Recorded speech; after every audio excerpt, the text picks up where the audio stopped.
पूरे देश में आज आदरणीय प्रधानमंत्री जी ने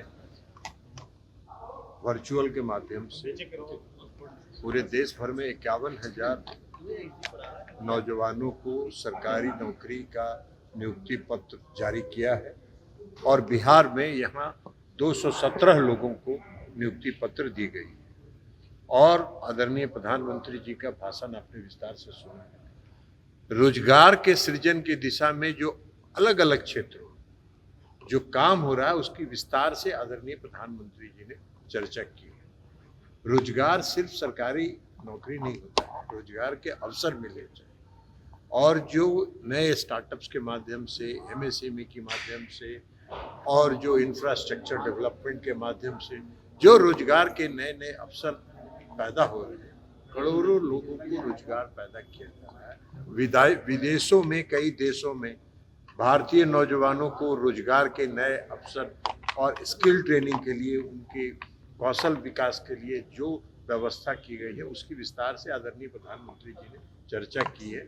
और हम समझते हैं कि यह जो युवा शक्ति है उसमें नई ऊर्जा प्रदान करेगा और नई युवा के ऊर्जा के साथ युवा शक्ति इस देश के निर्माण में, आत्मनिर्भर भारत बनाने की दिशा में, विकसित भारत बनाने की दिशा में आने वाले समय में अपना योगदान। हर क्षेत्र में डबल है, हर क्षेत्र में डबल है।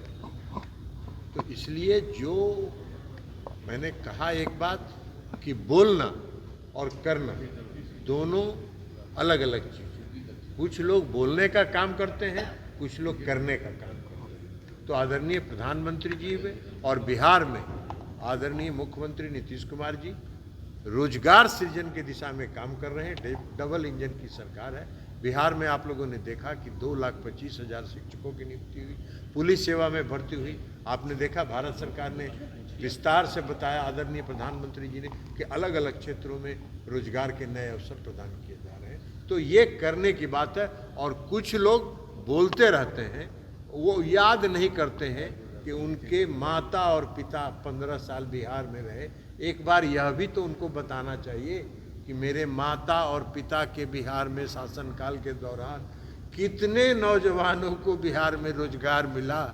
वो बोलने के लायक नहीं है। अब अभी जिस मुख्यमंत्री के नेतृत्व में उठे, उनके सामने बोलने का तो हिम्मत होता नहीं था। अभी कह रहे हैं कि उनके कहने से रोजगार मिला। अरे आपको क्या पता है? आप जरा माता पिता से जाके पूछिए कि बिहार में कितना रोजगार उन्होंने 15 साल के शासनकाल में दिया। और नीतीश कुमार जी ने 20 वर्षों में जो रोजगार दिया है बिहार के नौजवानों को, उसका भी आंकड़ा आपके पास है। लाखों लोग मिले हैं और आने वाले समय में 12 लाख और नियुक्ति किए जाने का लक्ष्य। आज 217 लोगों को पटना में और पूरे देश में 40 जगहों पर 51,000 से ज़्यादा लोगों को रोजगार दिया गया है पूरे देश में। और यहाँ पटना में दोनों जगहों पर सबसे ज़्यादा रोजगार डाक विभाग के द्वारा दिया गया है। आज अभी 217 जो हम लोग बांट रहे हैं उसमें 74-75 डाक विभाग के हैं। उसके बाद सारे पुलिस फोर्स को मिला करके 67। और पूरे देश में भी सबसे ज़्यादा जो दिया गया रोजगार वो डाक विभाग के द्वारा दिया गया है 51,000 में से। तो ये डाक विभाग का रोजगार में बहुत बड़ा योगदान है। और डाक विभाग में इसके अलावा भी बहुत सारे रोजगार के अवसर हैं जो लगातार अभी चल रहा है। कई प्रक्रिया चल रही है, हो सकता है अगले रोजगार मेला में वो शामिल हो।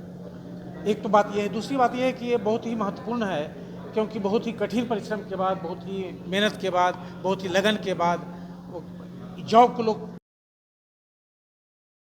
भारत सरकार के टीम का पार्ट हो जाते हैं और कहते हैं कि team work is the dream work. तो अगर जैसा प्रधानमंत्री जी ने कहा कि अगर विकसित भारत बनाना है और बहुत अच्छा करना है तो हम लोग को एक टीम में काम करना पड़ेगा। पूरे देश के युवाओं को, पूरे देश के कर्मचारियों को, पूरे देश के अधिकारियों को, हम सबको एक टीम में काम करना पड़ेगा। तभी एक ड्रीम जो भारत का है उसको हम लोग पूरा कर सकते हैं। तो एक बहुत ही अच्छी बड़ी भारी शुरुआत है। शुरुआत नहीं है, एक क्रम चल रहा है। और आज खास करके धनतेरस है तो उसकी भी बधाई है। धनतेरस के दिन नौकरी मिलना और भी बड़ी बात है, और भी अच्छी बात है। इससे अच्छा धनतेरस क्या हो सकता है? इससे अच्छी दिवाली क्या हो सकती है? तो आपके द्वारा धनतेरस की बधाई, दिवाली की बधाई। इनका जो विभाग है, मंत्रालय है, वो स्टार्टअप्स को प्रोत्साहित करता है। आदरणीय प्रधानमंत्री जी ने तो उसके बाद सरकारी नौकरियां तो एक सीमित होती, और उस सीमित नौकरी में भी प्रधानमंत्री जी ने एक पारदर्शी तरीका बनाया। ऑनलाइन आवेदन करिए, उसमें ऑनलाइन आवेदन में आपका सिलेक्शन होगा। उसके साथ साथ उसके आवेदन की जब प्रक्रिया होगी, नियुक्ति की जब प्रक्रिया होगी, तो उसमें महिलाओं को भी प्राथमिकता देना है, दिव्यांगों को भी प्राथमिकता देना है। तो आदरणीय प्रधानमंत्री जी की नजर समाज के हर वर्ग के तरफ है, हर तबके के तरफ है। लेकिन जो सबसे बड़ा चीज है कि आप आत्मनिर्भर बनाने का जो बार बार जो आदरणीय प्रधानमंत्री जी कहते हैं कि आत्मनिर्भर भारत बने। जो अभी एक उदाहरण रविशंकर जी दे रहे थे कि मोबाइल का, पहले पूरा मोबाइल यहाँ आयात होता था, अब हम यहाँ से निर्यात कर। अभी रविशंकर जी बता रहे थे कि आईफोन के कई कम यूनिट्स यहाँ उन्होंने लाया, दूसरे देशों से यहाँ लाया। तो इस तरह आज हम आत्मनिर्भर बने हैं मोबाइल के प्रोडक्शन, उसके उत्पादन। तो उसी तरह और भी कई क्षेत्र हैं, हर क्षेत्र में स्टार्टअप्स को विकसित किया जाता है। अभी आपने देखा कि इस वर्ष का जो वित्त मंत्री, माननीय वित्त मंत्री जी का जो भाषण था, माननीय वित्त मंत्री जी ने अपने भाषण में ये कहा कि हम जो स्किल्ड नौजवान हैं उनको इंटर्नशिप, बड़े बड़े प्राइवेट कंपनियों में इंटर्नशिप की योजना में प्रारंभ कर रहे हैं और उसकी प्रक्रिया चल रही है। तो आज के नौजवान, जो पढ़े लिखे नौजवान हैं, रोजगार की तलाश में हैं, उनका सिलेक्शन भी पारदर्शी तरीके से अगर इंटर्नशिप में होगा और इंटर्नशिप करने के बाद जो आपका कौशल विकसित होगा, उस कौशल विकसित होने के बाद आप किसी भी क्षेत्र में जाएंगे, आप उज्जवल भविष्य आपका बना रहेगा। आप दिन दुगना रात चौगुना की दृष्टि से आप वहां आगे बढ़ने का काम करें। और अगर यही परिस्थिति बनी रही तो हम पढ़े हैं, आप लोग भी पढ़े होंगे कि 400 साल, 1000 साल बाद लैंड ऑफ लिलिपुटियंस की स्थिति में हम लोग आ जाएंगे, हमारे हाई फीट 3 फीट के आदमी हो जाएंगे। तो इससे सतर्क होने के लिए, इसको मद्देनजर रखने के लिए हम तो नौकरी करेंगे, हम अपना पेट तो पालेंगे, लेकिन पर्यावरण को जरूर ध्यान में रखें।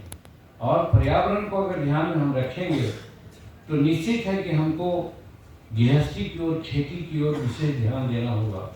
हरित पट्टी को जरूर बढ़ाना होगा, चाहे जंगलों के रूप में हम बढ़ाएं, खेती के रूप में बढ़ाएं, बागवानी के रूप में बढ़ाएं।